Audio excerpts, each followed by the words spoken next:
tous, j'aimerais vous montrer aujourd'hui la méthode que j'utilise pour garder mes pierres d'affûtage toujours bien plates, ou afin de m'assurer que les pierres que je viens d'acheter le soient. Donc c'est important d'avoir des pierres extrêmement plates, car cela aura une influence sur la qualité de votre affûtage. Donc la première chose à faire, c'est de se munir d'un crayon papier et de dessiner un quadrillage dessus.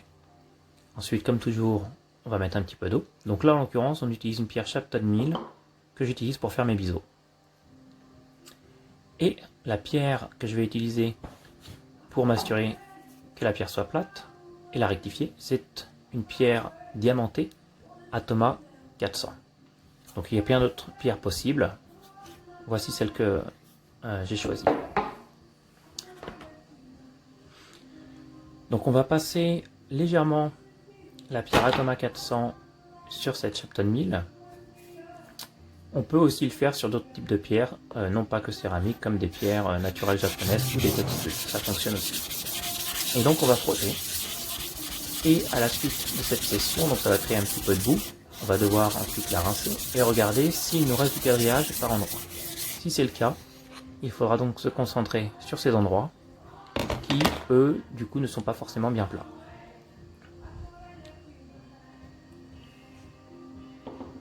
Donc voilà, là on le voit que sur le milieu droit, il y a encore un peu de quadrillage, donc on va repasser un coup dessus. Logiquement, en passant la main sur la pierre à la suite de cette session, vous allez vraiment sentir une différence et vous sentirez le fait qu'elle est vraiment très plate. Un autre point important, une fois que vous avez fini cela, et valable aussi sur une pierre neuve, c'est de s'assurer que vos angles ne soient pas trop pointus et agressifs. Donc tous les angles, tous les côtés de votre pierre. Parce que sinon, quand vous allez affûter votre lame et que votre lame va toucher ces angles, elle va être marquée.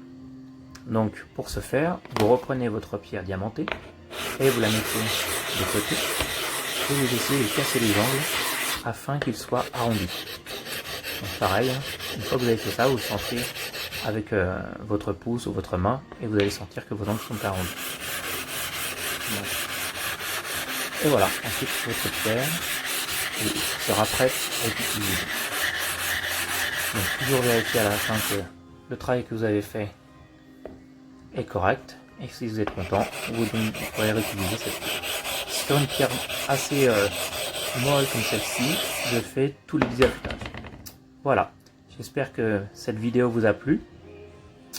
Si vous avez des questions, comme toujours, n'hésitez pas, laissez-moi un commentaire et j'essaierai d'y répondre au mieux. A bientôt, au revoir.